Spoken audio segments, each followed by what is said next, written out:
মনোজ বাজপেয়ীর নতুন ছবি ভাইয়াজি এর টিজার 20 মার্চ বুধবার মুক্তি পেয়েছে। এটি এমন একটি চলচ্চিত্র যার জন্য অপেক্ষা করা কঠিন।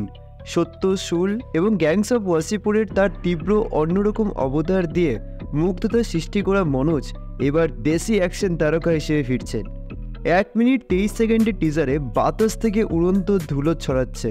তবে সবকিছু ঊর্ধ্বে কেবল একটি জিনিস রয়েছে, ভাইয়াজির ভয়। এই টিজার শেয়ার করতে গিয়ে ইনস্টাগ্রামে মনোজ বাজপেয়ী লিখেছেন, এখন গণহত্যা হবে, অনুরোধ নয়। ভাইয়াজি তার জন্য বিশেষ কারণ এটি তার গত 30 বছরের কেরিয়ারে 100তম ছবি।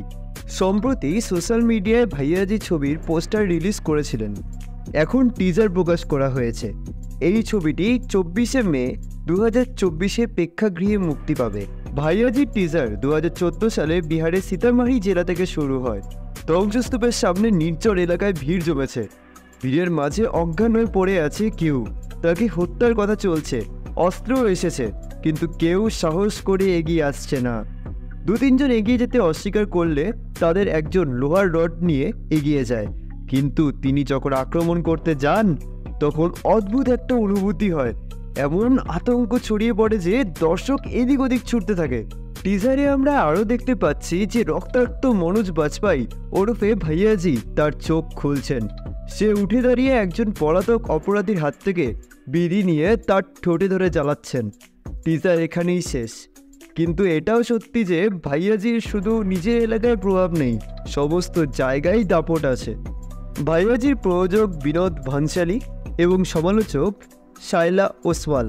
ছবিটি পরিচালনা করেছেন অপূর্ব সিং কার্কি। এর আগেও তিনি মনোজ বাজপেয়ীর দুর্দান্ত ছবি সির্ফ এক বান্দা কাফিয়ে তৈরি করেছিলেন। অন্যরকম চরিত্রে অভিনয় করে এর আগেও দর্শকদের তাক লাগিয়ে দিয়েছেন মনোজ বাজপেয়ী। এবারও তার অন্যথা হলো না। এক ঝলক প্রকাশ্যে আসতেই সকলেই মুগ্ধ বলা চলে। এখন শুধু প্রতীক্ষা ছবি মুক্তির।